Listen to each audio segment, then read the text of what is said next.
Hello good evening my all dear student. आप सभी को मेरा प्यार भरा नमस्कार। कैसे हैं आप सब?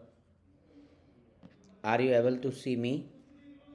बहुत video and audio clear. So let's start the class को स्टार्ट करते हैं।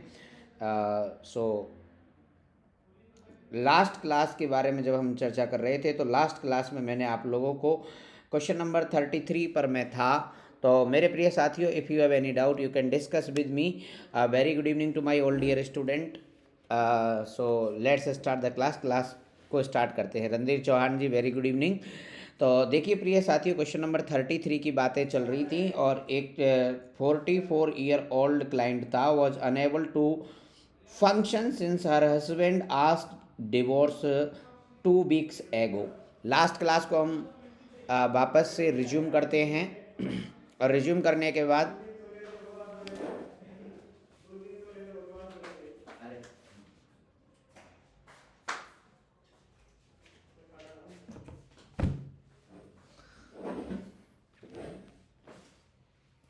हाँ, एग्जाम तक रहेगी Randhir ji. So let's start the class को स्टार्ट करते हैं बेटा। You have any doubt you can discuss with me if you have any doubt.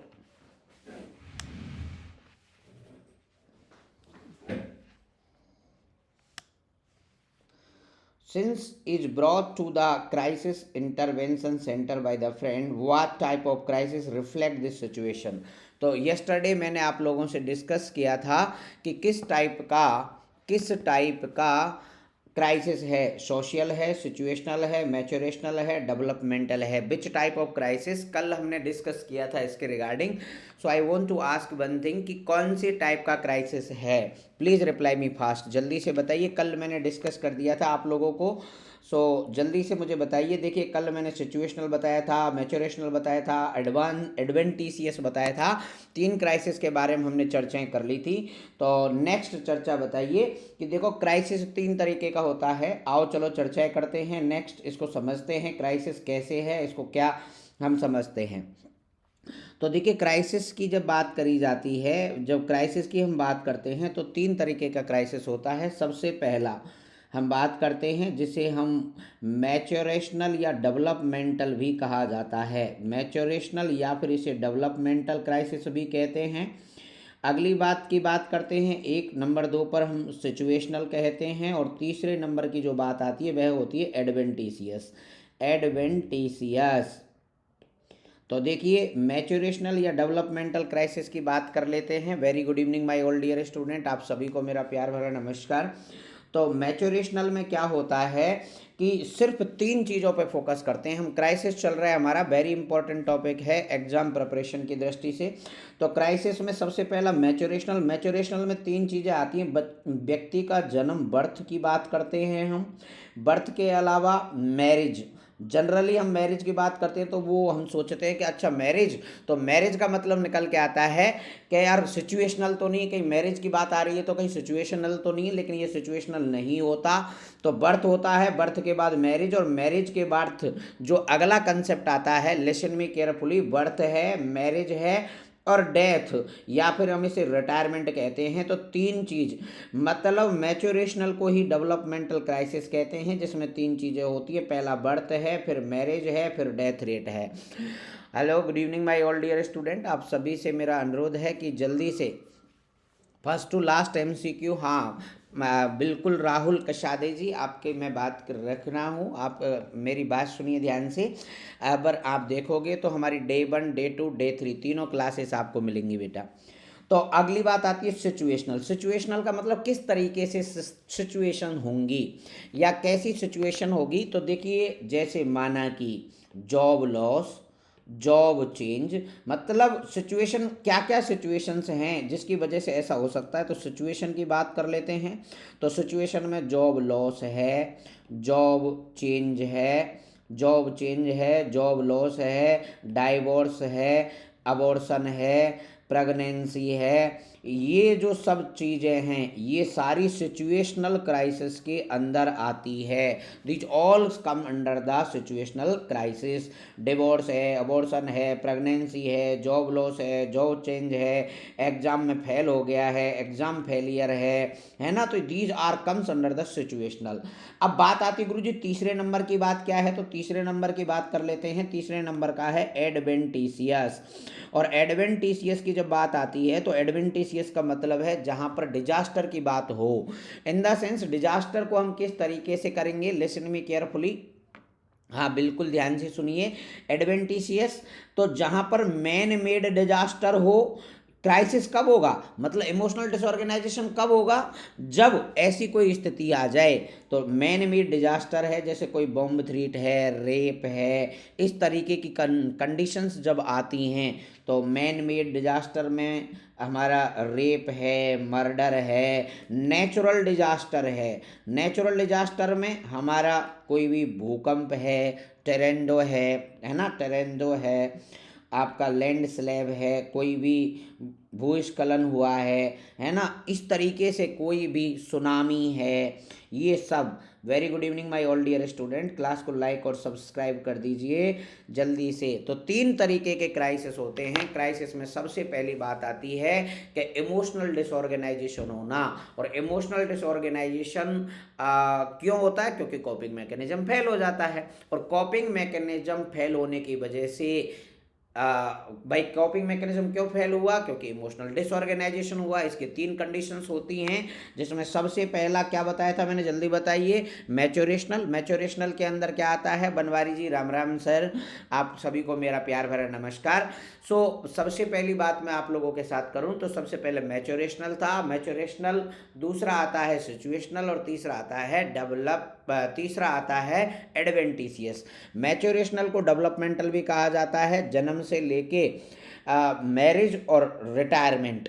अगली बात कर लेते हैं, नेक्स्ट सिस्टम की बात करते हैं। तो नेक्स्ट सिस्टम के अंदर क्या आता है, सिचुएशनल आता है। तो सिचुएशनल के अंदर है हमारा मैरिज है ना, मैरिज है, जॉब लॉस है, जॉब चेंज है, जॉब लॉस है, डाइवोर्स है, ये सब जो चीज़ें हैं ये सब किसके अंदर आती हैं, हमारी सिचुएशनल के अंदर आती हैं। So my all dear student, I want to tell you, अब मैं आपको क्वेश्चन की ओर लेके चलता हूँ। आपको क्वेश्चन क्या पूछा गया था कि एक 44 साल की 44-year-old क्लाइंट था, हस्बैंड ने उसके क्या मांगा था, डाइवोर्स मांगा। 2 वीक पहले, 15 दिन पहले क्या मांगा था, डाइवोर्स मांगा था। तो she is brought to the crisis intervention centre, उसको क्राइसिस इंटरवेंशन सेंटर पे लाया गया। और क्राइसिस इंटरवेंशन सेंटर पर बाय फ्रेंड के द्वारा। तो what type of crisis reflect to the situation, ऐसा कौन सा क्राइसिस है। Very good evening my all dear student, class को लाइक और सब्सक्राइब करते रहें। बनवारी सर वीडियो हैंग हो रहा है, अच्छा वीडियो हैंग हो रहा है, ठीक हो जाएगा थोड़ी देर में बेटा, कोई इशू नहीं है, आप क्लास को कंटिन्यू देखिए। तो सबसे पहला सोशल है, सिचुएशनल है, मैच्योरेशनल है, डेवलपमेंटल है। What will be your right answer, please reply me fast. क्या आंसर होगा, प्लीज रिप्लाई मी फास्ट, जल्दी से मुझे बताइए। सिचुएशनल होगा, सोशल होगा, मैच्योरेशनल होगा, डेवलपमेंटल होगा, आपका आंसर क्या होगा। ईशा देशवाल का राइट आंसर आ चुका है, श्वेता पूनिया का आ चुका है। तो इसका राइट आंसर है सिचुएशनल। क्या है, सिचुएशनल। सोशल कोई क्राइसिस टाइप नहीं होता, मैच्योरेशनल को ही डेवलपमेंटल कहा जाता है। और तीसरा होता है एडवेंटिशियस। क्या होता है, एडवेंटिशियस। तो आई थिंक आपको समझ में आ गया होगा कि जब कोई व्यक्ति डिवोर्स मांगता है तो डिवोर्स एक सिचुएशनल क्राइसिस है। तो इसका सीधा सीधा आंसर निकल के गया हमारा, क्या आंसर निकल के जाता है, सीधा सीधा situational crisis. Is it clear और नॉट, किसी को कोई डाउट है तो you can ask without hesitation. So next question की बात कर लेते हैं, लेट्स स्टार्ट द क्लास। तो देखिए इधर सबसे अगला क्वेश्चन है बहुत ही प्यारा कि before the discharging of anxious. देखिए मेरे प्रिय साथियों, आप ध्यान से सुन लो, मैं आपको एक बात बता देता हूं कि हम चल रहे हैं मौसवी से, और मौसवी को हम पढ़ते हैं तो भूल जाते हैं, और उसी चीज़ को रोकने के लिए हमारा ये प्लान चल रहा है। और ये प्लान कंटिन्यूसली मौसवी को क्लियर कराएगा। साथ में टारगेट है PR यादव को भी लेंगे, लेकिन पहला टारगेट है हमारा मौसवी, जिससे आप कंसेप्ट को समझ के जाएं, एक एक वर्ड क्लियर हो आप लोगों का। तो देखिए क्या कह रहा है अगला question my all dear student, के before discharging of anxious client the nurse should teach the family that anxiety can be recognize as, के अगर कोई पेशेंट है before the discharge of anxious client, मतलब कोई चिंताजनक वाला पेशेंट है, नर्स उसकी फैमिली को कैसे समझाएगी कि वो एंजाइटी को रिकॉग्नाइज करें, तो टोटली यूनिक फीलिंग होगी, कोई अलग तरीके की फीलिंग नहीं होगी। जब आप किसी पेशेंट को डिस्चार्ज कर रहे हो एनसीएस को, तो नर्स क्या फैमिली वालों को सिखाएगी कि किस तरीके से आप उसे रिकॉग्नाइज करेंगे। तो मेरे प्रिय साथियों, टोटली यूनिक फीलिंग है ये। Fears specifically related to the total environment, वहाँ टोटल एनवायरनमेंट से डर लगेगा उसको। अंशु मनीष कह रहा है कि सर इसको एक बार दोबारा से बता दीजिए। बिल्कुल हम बताएंगे my all dear students, let's start the class. तो consciously motivated action thought and wishes, कि हम उसकी consciously motivated action thought wishes को हम कॉन्शियसली वो पेशेंट को हम देखेंगे तो वो देखने पर मिलेगा कि भैया वो मोटिवेटेड है, उसके एक्शन क्या है, उसके विशेष क्या है, कि उसका हम ये देखेंगे कि ये pattern of the emotional and behavioural response to the stress, कि उसका स्ट्रेस के प्रति किस तरीके से रिप्लाई है। तो नर्स कैसे रिकॉग्नाइज करेगी और कैसे उसको समझाएगी पेशेंट को, फैमिली मेंबर को। Very good evening my all dear student. अभी भी कोई समस्या आ रही है क्या? बफरिंग तो नहीं हो रही? अभी सब कुछ क्लियर है? तो आइए लेट्स स्टार्ट द क्लास। बहुत अच्छे से हम क्लास को स्टार्ट करते हैं। तो इसका राइट आंसर क्या होगा? प्लीज़ रिप्लाई मी फास्ट, जल्दी से रिप्लाई करिए। बनवारी का काजल का आंसर आ चुका है, काजल सविता का आ चुका है, आरती पटेल का आ चुका है।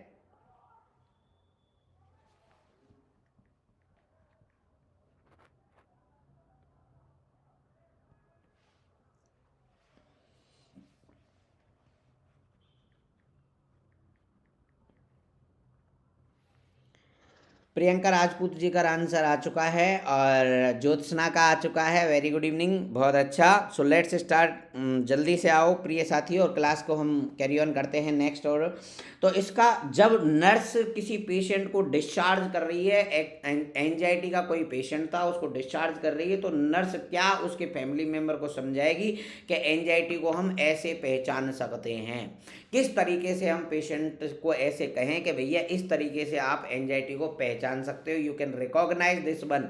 तो किस तरीके से कि ये यूनिक फीलिंग है, क्या इसे specifically related to the environment है, क्या कॉन्शियसली पेशेंट मोटिवेटेड रहेगा, तब हम ऐसे कहेंगे कि पेशेंट एंजाइटी में है। तो हमारा pattern of the emotional and response to the stress, उसका रिस्पॉन्स कैसा है। तो देखिए प्रिय साथियों, इसका राइट आंसर होगा क्या कि एक पैटर्न क्या है उसका, राइट आंसर है डी। ये मोस्ट प्रोबेबली सब बच्चों का गलत है। ऑप्शन तो आधे ही दिख रहे हैं। अच्छा, सो सॉरी फॉर दैट। अच्छा, ऑप्शंस आधे दिख रहे थे, चलिए सो सॉरी फॉर दैट। इसको हम कोशिश करेंगे कि अच्छे से अगली बार नहीं हो ये सिस्टम।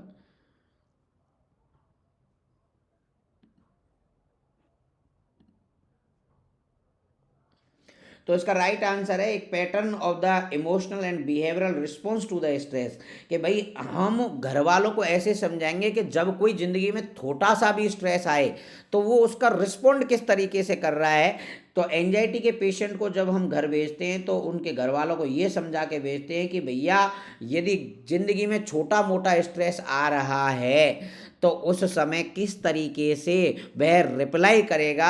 इसका आंसर होगा D is the right answer, a pattern of the emotional and behavioural response to the stress. तो राइट आंसर क्या होगा, समझ में आया कि नहीं? Very good evening. Kirti Khatri sir please question. अच्छा बताइए बेटा क्या प्रॉब्लम आ रही है। Very good evening my all dear students. So let's start the next topic की बातें करते हैं। Question number 35। तो देखिए एक क्लाइंट है with the history of the violence, एक पेशेंट है, वायलेंस मान होता है झगड़ा, कोई झगड़े की हिस्ट्री के साथ आया है। A patient who came the violence is become increasingly agitated, मतलब बहुत ज़्यादा गुस्से वाला हो गया है, अग्रेसिव हो गया है। जब वो जैसे ही हॉस्पिटल में आया है तो बहुत ज़्यादा क्या हो चुका है, अग्रेसिव हो चुका है। तो विच nursing intervention will most likely increase the acting out the behaviour, कि ऐसा कौन सा बिहेवियर है रणधीर चौहान जी कह रहे हैं कि सर थोड़ा सा नेटवर्क प्रॉब्लम आ रहा है। नेटवर्क प्रॉब्लम आ रहा है कि बेटा?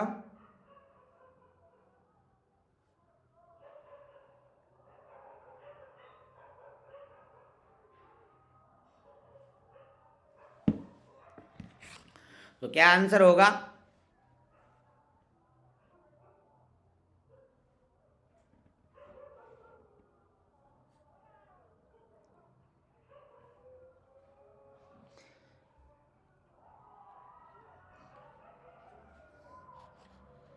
मतलब उस पेशेंट के एक्टिंग आउट बिहेवियर को किस तरीके से हम अगर उसको ऐसा कहें कि तो बहुत ज़्यादा पेशेंट जो है वो बहुत ज़्यादा क्या हो जाएगा, अग्रेसिव हो जाएगा। तो ऐसा क्या कारण है?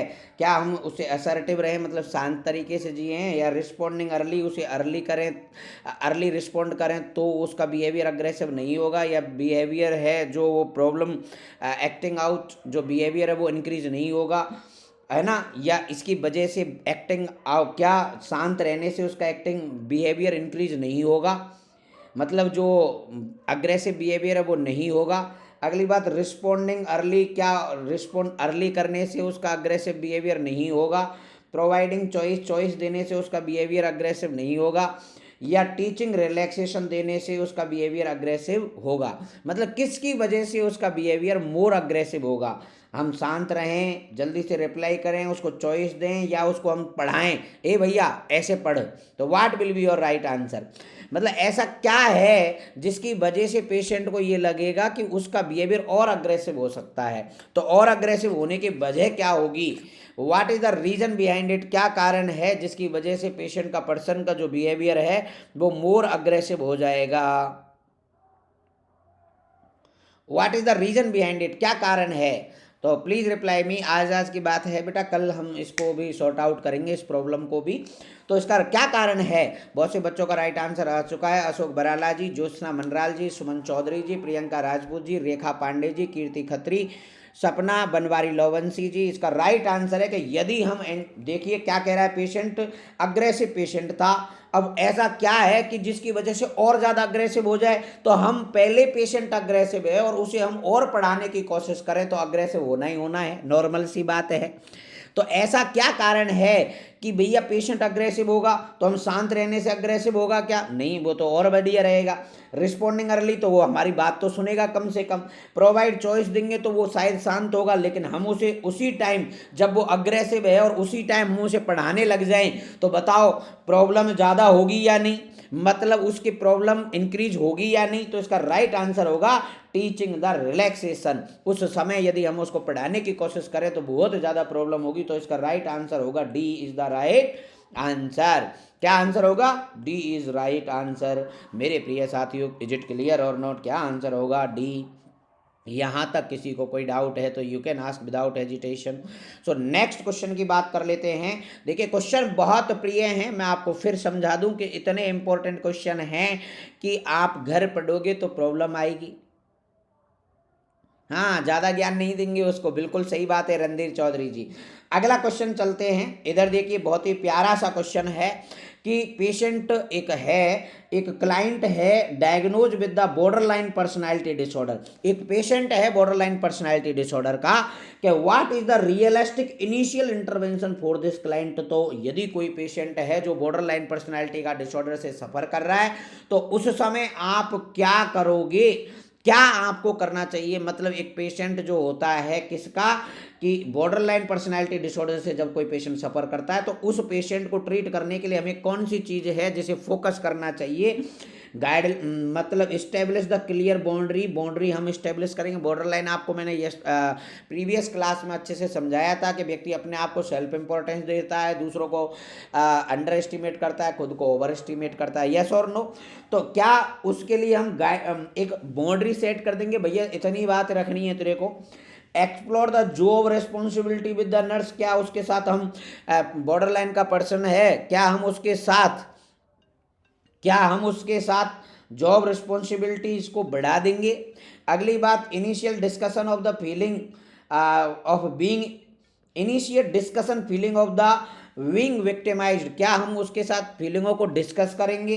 Spend 1 hour twice a day discussing the problem with the nurse, तो ऐसा मतलब उसके साथ हम टाइम स्पेंड करेंगे। तो व्हाट वी शुड डू, हमें क्या करना चाहिए? Please reply me fast. क्या हम करेंगे बॉर्डर लाइन पेशेंट को कवर करने के लिए या बॉर्डर लाइन पेशेंट को मेंटेन करने के लिए हमें क्या ध्यान रखना होगा? Please reply me fast.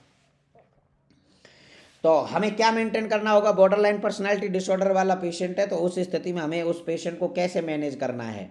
How we will manage?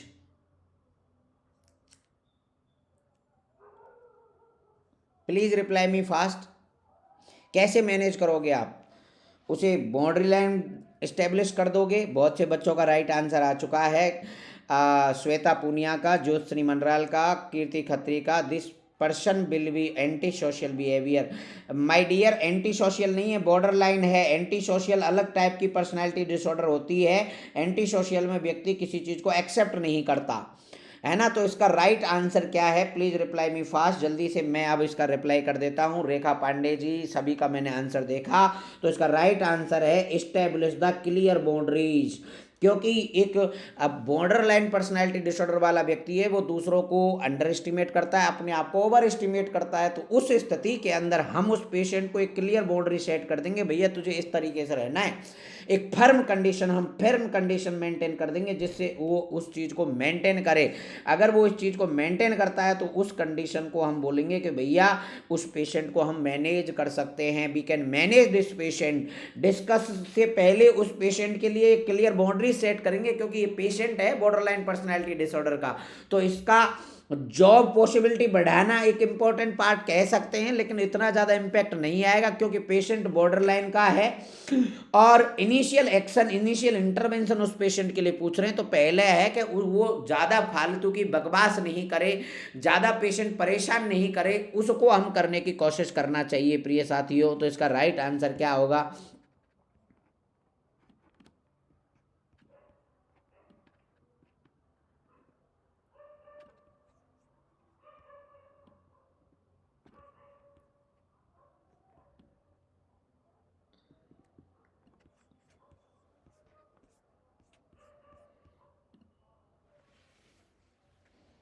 Very good evening Aarti ji, आपका बहुत बहुत शुक्रिया।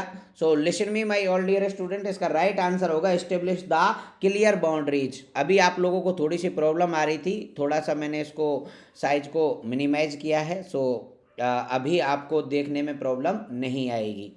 तो देखिए इधर साथियों, explore the job possibilities with the nurse. Nurse के साथ हम पॉसिबिलिटीज को हम इस तरीके से मैनेज करेंगे। इनिशिएट डिस्कशन फीलिंग विक्टिमाइज, नहीं, हम इसको भी नहीं करते हैं। सर क्वेश्चन अच्छे से नहीं दिख रहा है, आपकी पिक आ रही है कॉर्नर पर। श्वेता पूनिया जी, वो मैंने प्रॉब्लम शॉर्ट आउट कर दी है। हाँ, 1 hour twice discussing the problem ये कर सकते हैं, लेकिन सबसे पहले हमें ये करना है कि उस पेशेंट के साथ हम बाउंड्री लाइन, एक बाउंड्री लाइन को हम डिस्कस करेंगे कि भैया इस तरीके से आपको रहना है, इस तरीके से आपकी चीज़ों को फॉलो करना है। Are you getting my point? Question number 36 clear हुआ। तो इसका राइट आंसर है ए। उस पेशेंट, जब भी बॉर्डर लाइन पेशेंट की बात आती है तो हम उस पेशेंट से ये कहेंगे कि भैया ये बाउंड्री लाइन है, कंसिस्टेंटली फिर्म रह के हम उस पेशेंट के साथ काम करते हैं। याद रखना ये बात। क्लियर हुआ? अब किसी को कोई डाउट तो नहीं है। सो नेक्स्ट आगे की ओर बढ़ेंगे हम क्वेश्चन नंबर 37 के साथ। क्राइसिस इंटरवेंशन है। So listen me carefully. अगला क्वेश्चन, क्वेश्चन नंबर 37 कि what is the priority goal when planning care of the client crisis. मतलब एक पेशेंट है क्राइसिस का। क्राइसिस किसे कहते हैं आपको मैंने पहले भी पढ़ाया हुआ है, मैं फिर बता देता हूँ। क्राइसिस का मतलब है इमोशनल डिसऑर्गेनाइजेशन। मतलब इमोशनल डिसऑर्गेनाइजेशन हो जाता है organisation due to coping mechanism failure. Coping mechanism fail होने की वजह से उस व्यक्ति का इमोशनल डिसऑर्गेनाइजेशन हो जाता है, उसे हम कहते हैं crisis.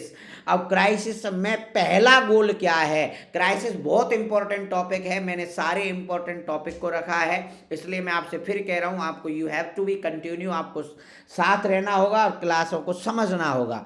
So listen me carefully, referring the client for the occupational therapy, उस पेशेंट को हम ऑक्यूपेशनल थेरेपी के लिए रेफर करना चाहिए। नंबर दूसरा, रीस्टोर द क्लाइंट फिजियोलॉजिकल या साइकोलॉजिकल इक्विलिब्रियम, क्या ऐसा करना चाहिए उसके इक्विलिब्रियम को रीस्टोर कर लें हम। नंबर तीसरा, schedule the client for follow up counselling, उस पेशेंट को फॉलो अप काउंसलिंग के लिए शेड्यूल करना चाहिए। Having the client gain insight the problem, क्या उस पेशेंट की प्रॉब्लम में इनसाइट है या नहीं, इन चीज़ों को हमें आइडेंटिफाई करना है। तो मेरे प्रिय साथियों, अब आपके हिसाब से प्राइमरी गोल क्या होगा जब कोई पेशेंट क्राइसिस की समस्या से सफ़र कर रहा है, उस क्राइसिस की समस्या में आपका फर्स्ट एक्शन क्या होगा।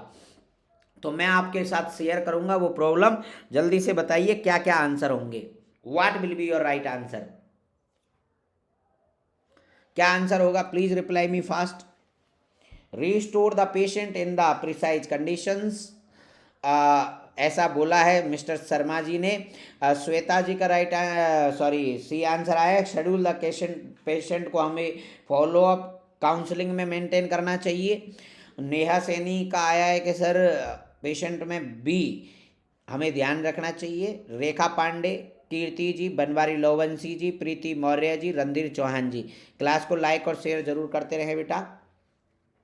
सो इसका राइट आंसर क्या होगा, प्लीज़ रिप्लाई मी फास्ट, जल्दी से रिप्लाई करिए। तो मैं इसका आपको बता दूं कि किस तरीके से क्राइसिस इंटरवेंशन का मैनेजमेंट किया जाता है। So listen me carefully, crisis intervention की जब बात आती है तो क्राइसिस इंटरवेंशन को मैनेज करने का तरीका क्या होता है। तो क्राइसिस इंटरवेंशन के मैनेजमेंट में सबसे पहले पेशेंट का क्या डिस्टर्ब हुआ है, डिफेंस मैकेनिज्म डिस्टर्ब हुआ है, और डिफेंस मैकेनिज्म डिस्टर्ब हो गया, डिफेंस मैकेनिज्म डिस्टर्ब हुआ है तो सबसे पहले हमें कॉपिंग मैकेनिज्म को डेवलप करना है। कॉपिंग मैकेनिज्म को डेवलप करना है जिससे हम हमारा जो इक्विलिब्रियम है, जो साइकोलॉजिकल इक्विलिब्रियम डिस्टर्ब हुआ है, साइकोलॉजिकल इक्विलिब्रियम जो डिस्टर्ब हुआ है उसे हम वापस से, जो इमोशनल डिसऑर्गेनाइजेशन पर्सन हुआ है उसे वापस से अचीव कर सकें। तो हम डिफेंस मैकेनिज्म को डेवलप करेंगे, न्यू कॉपिंग मैकेनिज्म डेवलप करेंगे, या तो न्यू कॉपिंग मैकेनिज्म करेंगे या फिर वो पेशेंट फिर न्यू कॉपिंग के मतलब अगर न्यू कॉपिंग नहीं हो पा रहा है तो उसे अल्टरनेटिव कॉपिंग मैकेनिज्म डेवलप करेंगे, alternative कॉपिंग mechanism.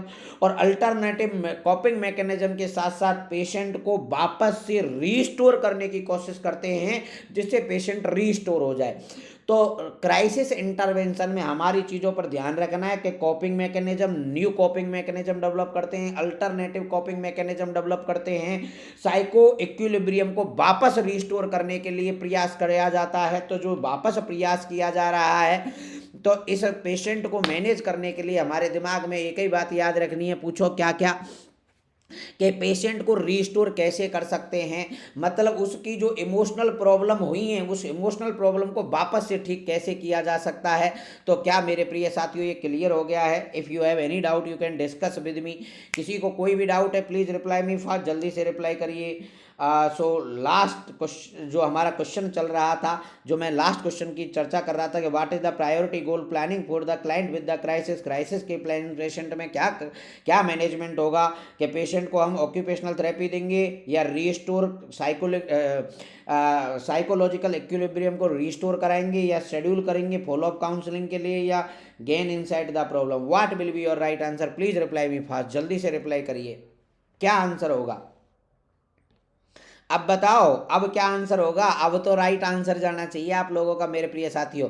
So let's start the class की बातें करते हैं और वेरी इंपॉर्टेंट क्वेश्चन की चर्चा जो चल रही थी उसके बारे में बात करते हैं। तो उसका राइट आंसर है बी। सबसे पहले हम पेशेंट को रीस्टोर कराते हैं, फिर कॉपिंग मैकेनिज्म डेवलप करते हैं, अल्टरनेटिव कॉपिंग मैकेनिज्म डेवलप करते हैं, पेशेंट को रीस्टोर कराते हैं। तो इसका राइट आंसर होगा, क्योंकि जब तक उसका साइकोलॉजिकल इक्विलिब्रियम, जब तक उसका साइकोलॉजिकल बैलेंस नहीं होगा तब तक वो पेशेंट के बारे में अच्छी तरह से कुछ नहीं एक्सप्लेन कर सकते। तो इसका राइट आंसर क्या आ जाएगा, बी, के restoring the patient psychological equilibrium.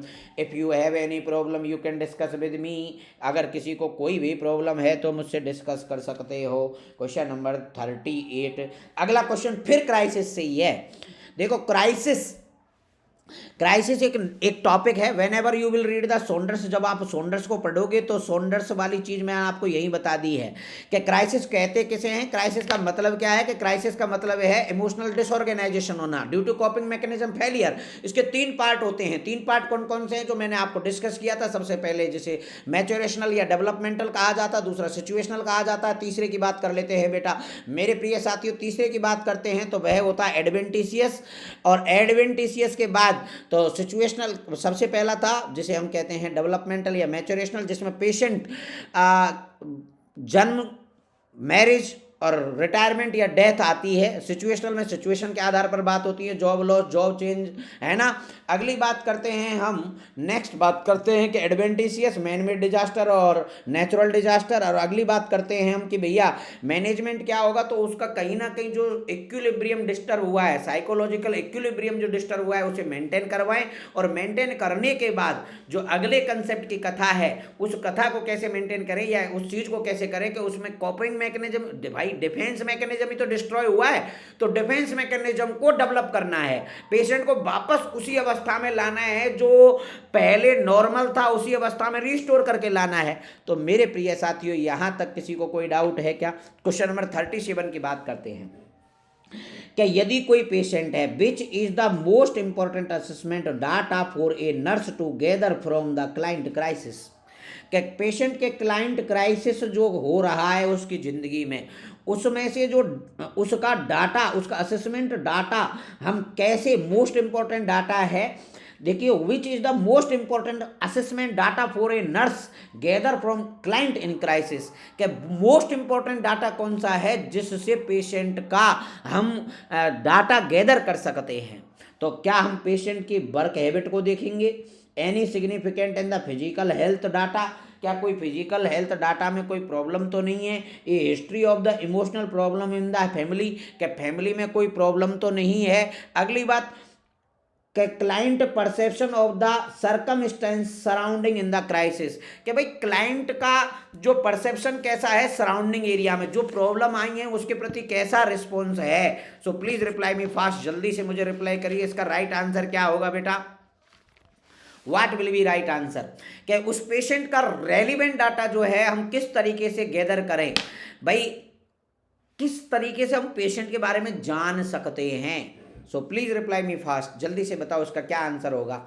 मेरे हिसाब से बहुत से बच्चों का राइट आंसर आ गया। ये होता है पढ़ाने का तरीका। तो देखिए, नेहा शौकीन का बहुत अच्छी तरह से राइट आंसर आया, कीर्ति खत्री का, श्वेता पूनिया का, प्रीति मौर्य का राइट आंसर, सुमन वर्मा का राइट आंसर आ चुका है, और सपना का राइट आंसर आ चुका है, रेखा पांडे का राइट आंसर आ चुका है, जोशना का आ चुका है, तनय वत्स का। Very good, I am very happy after seeing your result. अभी देखो, ये सॉन्डर्स और मॉस भी चल रही है, और आपको मैंने 2 क्वेश्चन समझाए थे, 6 क्वेश्चन अपने आप क्लियर हो गए। ये होता है कंसिस्टेंसी क्लास लेने का फायदा। अगर आप रेगुलर लेते हो तो एक एक चीज समझोगे, अगला प्रश्न आपका वैसे ही सही होगा। एम आई राइट और रॉन्ग? और ये मौसमी और है जिसे आप पढ़ने में प्रॉब्लम आएगी आपको, जो बिल्कुल यहाँ हम बिल्कुल खत्म कर देंगे उस प्रॉब्लम को। दैट इज अवर टारगेट, ये हमारा टारगेट है।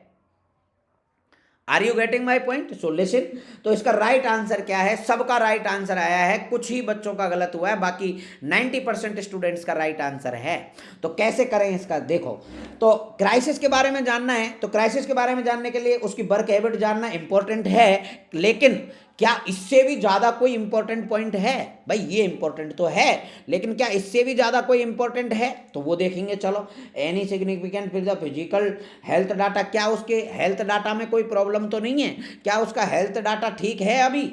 अगली बात, ये history of the emotional problem in the family, अगर फैमिली में कोई प्रॉब्लम तो नहीं है, हाँ ये भी फैक्टर बन सकता है।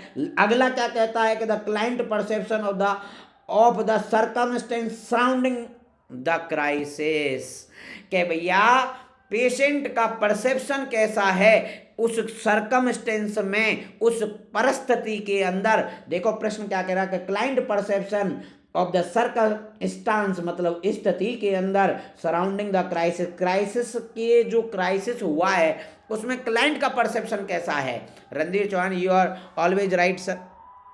तो my all dear student simple सा आंसर निकल के आएगा इसका कि देखो चीज तो चारों ही सही है। मौसमी करती क्या है कि चारों ही चीजें सही देती है, लेकिन सही कैसे होता है।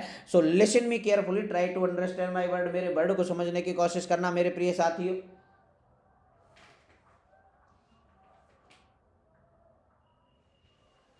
सो देखिए प्रिय साथियों,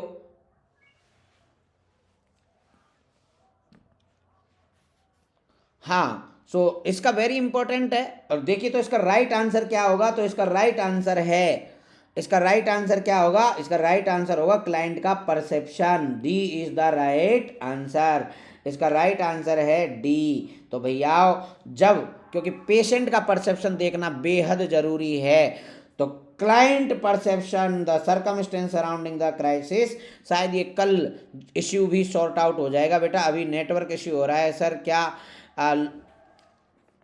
बात है। अच्छा आरती पटेल जी, आज ये भी सॉर्ट आउट कर देंगे। हाँ हुआ, अभी कोई नहीं, आज कल से नहीं होगा, आज ये सॉर्ट आउट हो जाएगा इश्यूज बेटा। अभी तो आप अपन करते हैं मैनेज इसको आज की क्लास को। सो क्वेश्चन नंबर 39 की बात आती है, तो क्वेश्चन नंबर 39 क्या है, तो 39 इन एक्सट्रीमली, फिर क्राइसिस इंटरवेंशन से प्रश्न है, दोबारा आपको अच्छे से पढ़ना है। तो an extremely anxious client enter a crisis centre, क्या एक पेशेंट है एक्सट्रीमली एंक्सियस है, वह पेशेंट एंटर कर रहा है क्राइसिस सेंटर में, ask the nurse for help, और नर्स से पूछता है, पूछो कैसे, कि which response best reflect the nurse role in the nursing intervention. क्या एक बात देखो, समझने की कोशिश करना कि एक एक्सट्रीमली पेशेंट था, एंक्सियस था, क्राइसिस सेंटर में आता है, क्राइसिस सेंटर में आता है, और फिर वह आस्क द नर्स, नर्स से हेल्प के बारे में पूछता है। तो which response best reflect the nurse role in the crisis intervention, तो नर्स का बेस्ट क्राइसिस इंटरवेंशन कौन सा होगा। Tell me what about you have done to help yourself, कि मुझे ये बताओ कि आप अपनी हेल्प के लिए क्या कर चुके हो। व्हाट यू हैव डन, आप अपनी हेल्प के लिए क्या कर चुके हो। नंबर दूसरा, आई विल हेयर, मैं यहाँ हूँ, फॉर यू टू हेल्प, तुम्हारी हेल्प करने के लिए, यू फिगर थिंग्स आउट, भैया जब तक तू मुझे नहीं बताएगा, मैं तेरे पास ही तो हूँ, जो तुझे समस्या है उसे मुझे बता। आई विल हेल्प यू, मैं तुम्हारे लिए हूँ, I will be here to help you figure things out, जो चीज़ें हैं इनको खराब, जो चीज़ें हैं उनको ठीक करने के लिए मैं तेरे पास ही हूँ। अगला, आई understand that the past you had problem, मैं समझ सकती हूँ कि आपको पास्ट में प्रॉब्लम रही है। Tell me about thing that you are bothering most, क्या तुम मुझे ये बताओ कि तुम्हें जो सबसे ज़्यादा बोदरिंग करने वाली चीज़ है वो क्या है, वो बताओ मुझे। What will be your right answer, अगली बात बताओ जल्दी से क्या होगी।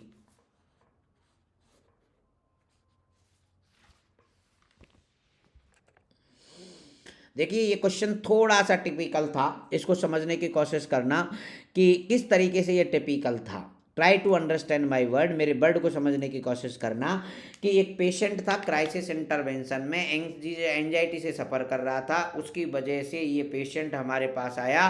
तो उस समय नर्स क्या कहेगी, नर्स ये कहेगी कि तुमने क्या किया है अपनी हेल्प के लिए, या फिर मैं यहाँ पर हूँ आपकी मदद करने के लिए, आप मुझे बताओ। या फिर ये कहेगी कि I understand that past you have done, आपको पास्ट में प्रॉब्लम थी वो मैं समझती हूँ। या फिर ये कहेगी tell me things what bothering most, आपको सबसे ज़्यादा क्या। तो देखो क्वेश्चन नंबर 1 में 1 भी सही है, 2 भी सही है, 3 भी सही है, 4 भी सही है, लेकिन इसे सही कौन सा शब्द है, तो इसका राइट आंसर है 4 भी सही है कि tell me what is bothering you most, तुम्हें सबसे ज्यादा ऐसी कौन सी बात है जो मुझे आपको परेशान कर रही है वो बताओ।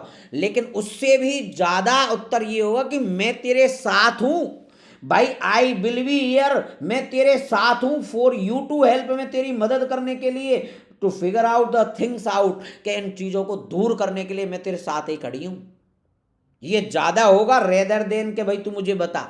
भाई एक तो कहेगा कि मैं तेरे साथ हूं, तू मुझे बता तो सही, are you getting my point? कि भाई तू मुझे प्रॉब्लम बता कि मैं तेरे साथ ही खड़ी हूं, तो इसका राइट आंसर होगा I will be here for you to help you figure things out. के भाई मैं तेरे साथ हूँ, जो भी प्रॉब्लम है उसे मुझे बता। आई विल हेल्प यू, मैं तेरी मदद करूँगा। तो राइट आंसर क्या होगा? V. V is the right answer. B होगा, डी भी हो सकता है लेकिन डी से ज़्यादा उत्तर बी होगा।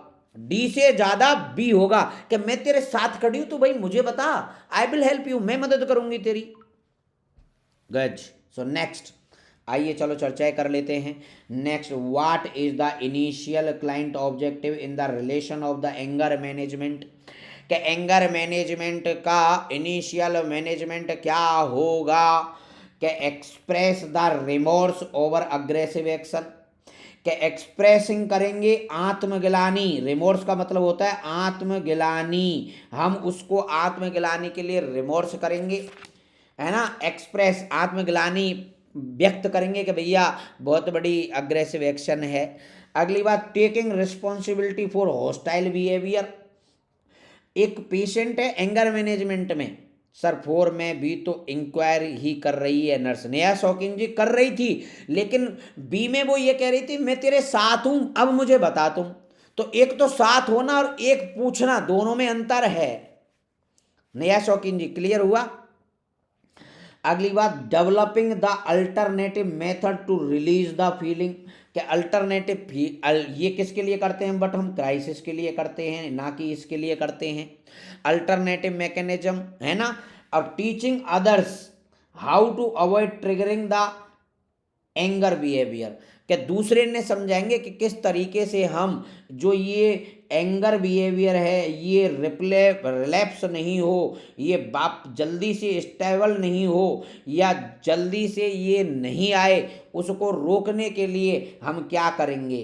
तो ऐसा है, देखो कि क्या what is initial client objective in the relation. Client का ऑब्जेक्टिव देखना है इसमें, मतलब पेशेंट ऐसा क्या करे, पेशेंट ऐसे क्या समझे, पेशेंट उसको ऐसा क्या समझे कि वो समझ जाए कि यार एंगर मैनेजमेंट में ये सबसे बेस्ट है, दिस इज द बेस्ट।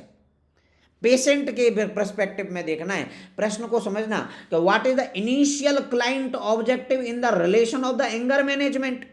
तो एंगर मैनेजमेंट में पेशेंट का पर्सपेक्टिव देखना है, तो क्या वो आत्मग्लानि शो करे अग्रेसिव एक्शन के लिए, क्या वो रिस्पॉन्सिबिलिटी है ले के हॉस्टाइल बिहेवियर, जो शत्रुता का बिहेवियर है, जो शत्रुता का बिहेवियर हॉस्टाइल मतलब होता है शत्रुता का बिहेवियर या अग्रेसिव बिहेवियर, उसके लिए रिस्पॉन्सिबिलिटी ले ले के यार भैया ये मेरी वजह से हो रहा है ना। अगर वो इस तरीके से रिस्पॉन्सिबिलिटी ले लेगा तो क्या उसकी प्रॉब्लम सॉर्ट आउट होने में कुछ हेल्प होगी, या फिर हम अल्टरनेटिव मेथड डेवलप करेंगे, या फिर पेशेंट को दूसरों को समझाएंगे। तो पेशेंट, अब देखो प्रश्न को समझना, क्वेश्चन पॉइंट नंबर 4 तो वैसे ही गलत हो गया क्योंकि पेशेंट खुद के मैनेजमेंट में पूछ रहा है और ये दूसरे ने पूछ रहा है, तो 4 नंबर तो वैसे ही गलत हो गया। आत्मग्लानि हो सकता है, अल्टरनेटिव क्राइसिस का है, तो 2 गलत हो गए। अब इसका राइट आंसर 2 में से बचा के 1 और 2।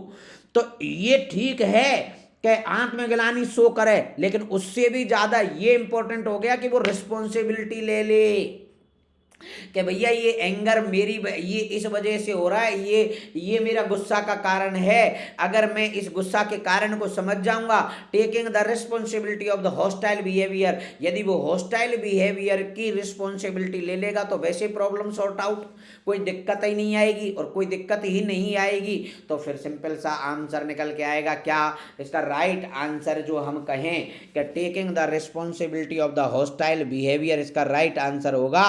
तो मेरे प्रिय साथियों, अगर मैं ये कहूं कि अगर उस पेशेंट का इनिशियल खुद का, देखो डी में चले गए आप, डी में जाने से पहले ये देखो कि प्रश्न क्या कह रहा था, क्लाइंट का ऑब्जेक्टिव पूछ रहा है, और क्लाइंट मतलब खुद का, किसका? खुद का। और खुद का जब पूछ रहा है तो खुद के में तो 2 ही बच गए, ये 2 ही बच गए बस। कौन सा? ए और बी। अब एक तो होता है आत्मग्लानि करना, और एक भाई मेरी वजह से है रोई, this is happening because of me. अगर इस हॉस्टाइल बिहेवियर को मैं मैनेज कर लूं तो ये होगा ही नहीं। तो इसका राइट आंसर होगा बी। तो B is the right answer के taking the responsibility for the hostile behaviour, के हॉस्टाइल बिहेवियर के लिए रिस्पॉन्सिबिलिटी ले लेना, ये इसका राइट आंसर होगा। Is it clear? Rekha Pandey ji का राइट आंसर आया। अब क्वेश्चन नंबर 41 की बात करते हैं, 41। तो देखिए प्रिय साथियों, क्वेश्चन नंबर 41 है, बहुत ही प्यारा सा क्वेश्चन है, एग्जाम में आया हुआ क्वेश्चन है कि what is the most important information for a nurse, कि सबसे मुख्य इंपॉर्टेंट इंफॉर्मेशन कौन सी है, should teach to prevent relapse. देखो वही चीज आ गई कि ऐसा क्या पढ़ाएं हम, या ऐसा नर्स क्या पढ़ाए जिससे बीमारी वापस ना हो, जिससे बीमारी रिलैप्स ना हो। तो बीमारी के रिलैप्स को रोकने के लिए, रीअकरेंस को रोकने के लिए क्या नर्स को करना चाहिए, मतलब रीअकरेंस ना हो, उस रीअकरेंस को रोकने के लिए नर्स क्या करेगी। तो भैया क्या करेगी, develop close support system.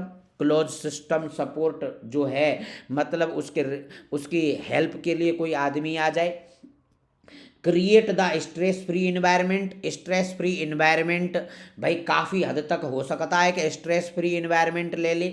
Number 3 refrain, मतलब दूर रहे, दूर रहे किससे, from the activity that cause the anxiety, जो उन एक्टिविटीज से दूर रहे जिनकी वजह से एंजाइटी हो सकती है। अगली बात, फॉलो द प्रिस्क्राइब्ड मेडिकेशन रेगमन, क्या जो दवाई उसे दी हैं उस दवाइयों को रेगुलर ले तो ज़्यादा अच्छा रहेगा।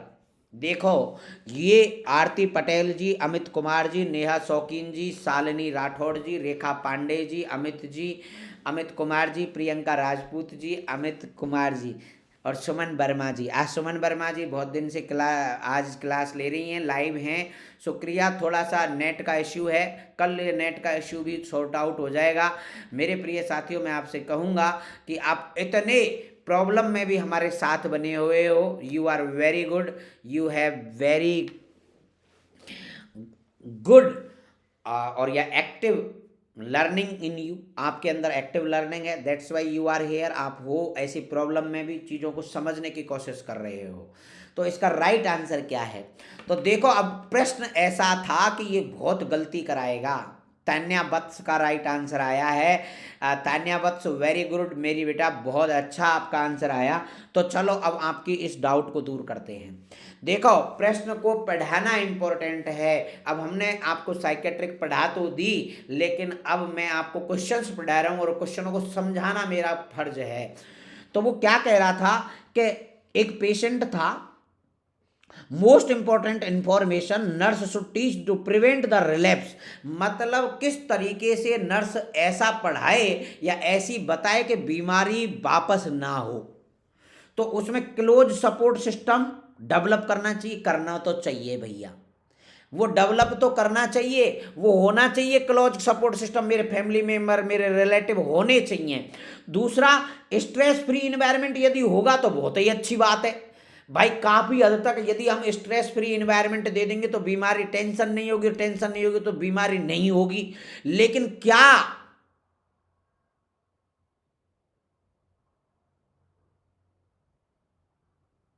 क्या लेकिन क्या, समझने की कोशिश करना, लेकिन क्या, क्या इससे भी अच्छा उत्तर है कोई, वो देखते हैं। क्योंकि एग्जामिनर बड़ा बदमाश होता है। एग्जामिनर पहले ऐसा ऑप्शन देता है जिससे बच्चा हुआ ये पकड़ के आगे बढ़े ही ना है। और आपकी भी यही गलती होती है, आप उसको पढ़ के आगे बढ़ते ही नहीं हो। तो स्ट्रेस फ्री इन्वायरमेंट देते तो सच में बात है, बहुत काफी हद तक रोक सकते हैं। लेकिन इससे भी अच्छा उत्तर है क्या, तो देखो अच्छा उत्तर क्या, refrain the activity that cause the anxiety, क्या उन, रिफ्रेन माने दूर रहो उन एक्टिविटीज से जो एंजाइटी क्रिएट कर रही हैं। अच्छा जी, कि फॉलो द प्रिस्क्राइब्ड मेडिकेशन रेगमन, के उस रेगमन को फॉलो करो जो दवाई चल रही हैं। भाई मैं बीमार हूं,